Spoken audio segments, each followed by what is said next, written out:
Ito ang modernong fish port complex sa Iloilo City. Oo, ito yung kauna-unahang regional fish port hub in the Philippines. Yan, matatagpuan sa Barangay Tansa, Baybay, Iloilo City. Ayan. Inauguration niya. Kaya pumunta ang ating Pangulo. Yan, masayang-masaya yung mga fishermen. May maganda na silang fish port. Kompleto sa kagamitan. Ayan guys. At hindi lang yan marami siyang dinalang ipamimigay. Like yung cornmeal. Yan. Yung mga gamit sa magsasaka.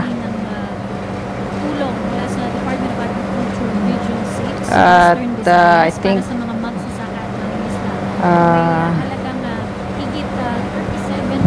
pati pera magbibigay sa mga farmers at saka mga fishermen. Ayan o, nakikita yung mga dala niyang ipamimigay. Marami yan para sa mga Iloilo, at malaking pasasalamat ng mga taga Iloilo. Napakalaking tulong yan sa kanila, sa kanilang kabuhayan. Yan, di ba? Swerte nila, no? Nagkaroon sila ng ganitong kagamitan. Siya nga, kauna-unahang fish port sa bansa.